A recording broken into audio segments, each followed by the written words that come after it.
இல்லாம என்ன அரசியல் செய்ய முடியும் அப்படின்னு ஆர்எஸ்எஸ் ஆலோசனை கூட்டத்தில் பாஜக மாநில முன்னாள் தலைவர் அண்ணாமலை சரமாரியா கேள்வி எழுப்பியிருக்காரு. தமிழ்நாடு சட்டமன்ற தேர்தல் நெருங்கி வரும் நிலையில அரசியல் கட்சிகள் தங்கள் பணிகளை வேகப்படுத்திட்டு வராங்க. அதன்படி பாஜக சார்பில் அந்த கட்சியின் தேசிய அமைப்பு பொதுச் செயலாளர் BL சந்தோஷ் தலைமையில் ஆலோசனை கூட்டம் நடந்துச்சு. இதைத் தொடர்ந்து சென்னை சேத்துப்பட்டில் உள்ள RSS அலுவலகத்தில் பாஜக மையக்குழு கூட்டமும் நடந்துச்சு. இதில் பாஜக மாநில அமைப்பு செயலாளரான கேசவ விநாயகத்தை மாற்றணும் அப்படின்னு அண்ணாமலை உள்ளிட்ட பல தலைவர்கள்லாம் கோரிக்கை வச்சனால அவர்களை மாற்றப்பட்டாங்க. மாநில அமைப்பு செயலாளராக இருந்த கேசவ விநாயகம் மாற்றப்பட்டது தமிழக பாஜக மட்டும் இல்லாமல் ஒட்டுமொத்த அரசியல் வட்டாரத்திலையுமே பரபரப்பை ஏற்படுத்தியிருக்கு. மேலும் கேசவ விநாயகத்தின் நீக்கத்திற்கு அண்ணாமலை தான் காரணம் அப்படின்னு சொல்லப்படுது. ஆனால் கேசவ விநாயகம் அவர்களை பொறுத்தவரை பாரதிய ஜனதா கட்சியில் நீண்ட காலமாக சிறப்பாக பணி செய்த நம்முடைய அமைப்பு பொதுச்செயலாளர் அவர்கள் நிறைய தேர்தலை சந்திச்சிருக்கிறாங்க. நல்ல ஒரு மனிதர், கடுமையாக உழைக்கக்கூடியவர், ரொம்ப எளிமையாக வாழக்கூடியவர். அவங்க RSS பிரச்சாரத்தில் இருக்கிறாங்க. அவங்களுக்கு எந்த பொறுப்பும் கூட ஒரே பொறுப்பு தான். அது சங்கத்திலிருந்து RSS இயக்கத்திலிருந்து பாரதிய ஜனதா கட்சிக்கு கொடுக்கப்பட்டிருந்தார்கள். திரும்ப சங்கம் அவங்களை திரும்ப எடுத்து இன்னொரு பொறுப்பை கொடுத்துருக்குறாங்க. இன்றைக்கும் ஒரு முக்கியமான பொறுப்புக்கு போயிருக்கிறாங்க இங்கிருந்து.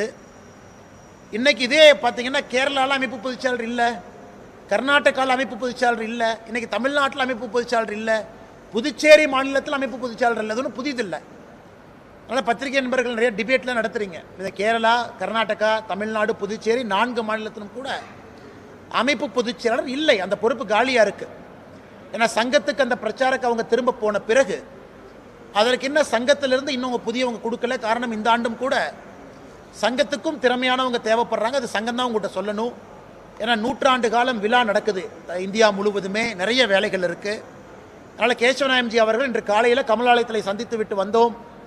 மிகச் சிறப்பாக பணியாற்றியதற்காக நாங்கள் எல்லாம் இணைந்து அவருக்கு எங்கள் நன்றியை தெரிவித்திருக்கின்றோம். கேசவநாயகம் அவர்களை பொறுத்தவரை அவர் பிரச்சாரக், அவங்க வேலையை முடிச்சுட்டு அவங்க கிளம்பிட்டாங்க, அவ்வளோதான். அவர் அரசியல்வாதி கிடையாது. அதனால் அவரை பற்றி தேவையில்லாத ஒரு விவாதமோ தேவையில்லாத வீண் சர்ச்சைகளோ அதெல்லாம் முடிவுக்கு வரும் என்கின்ற ஒரு எண்ணமும் எனக்கு இந்த நேரத்தில் இருக்கு. ஏன் அப்படின்னா பாஜக தலைவர் அண்ணாமலையா இருந்து இப்போ நயினா நாகேந்திரனா மாற்றினதுக்கான காரணம் இந்த கேசவ விநாயகம் தாங்கிறனால அண்ணாமலை தான் இப்படி பண்ணியிருக்காரு அப்படின்னு சில பேர்லாம் சொல்கிறாங்க. ஆனால் சில விமர்சகர்கள் தேர்தல் களத்தில் மாற்றத்தை கொண்டு வரணும் அப்படின்னு இந்த முடிவை எடுத்ததா RSS பாஜக தலைமை எடுத்ததாகவும் சொல்லப்படுது. அதே சமயம் அண்ணாமலை மீது மூத்த தலைவர்கள் பல்வேறு குற்றச்சாட்டுகளை வச்சதாகவும் தகவல் வெளியாகியிருக்கு. இந்த கூட்டத்தில் அண்ணாமலை பேசியது குறித்தான தகவலும் வெளியாகியிருக்கு. முன்னாடி தனது தந்தையின் உடல்நிலையை காரணமாக காட்டி சட்டமன்ற தேர்தல் தொகுதிகளின் பொறுப்பாளர் பணியில் இருந்து நான் விலகுறேன் அப்படின்னு சொல்லியிருந்தாரு. சென்னை சேத்துப்பட்டில் உள்ள RSS அலுவலகத்தில் நடைபெற்ற இந்த ஆலோசனை கூட்டத்தில் கலந்து கொண்ட அண்ணாமலை எந்த வியூகத்தின் அடிப்படையில் 6 தொகுதிகளுக்கு தன்னை பொறுப்பாளராக நியமித்தனர் அப்படின்னு கேள்வி எழுப்பியதா சொல்லியிருக்காங்க. பத்மநாபபுரம் மற்றும் மதுரை தெற்கில் தன்னை பொறுப்பாளராக நியமித்ததற்கு என்ன காரணம் அப்படின்னு அண்ணாமலை கேட்டிருக்காரு.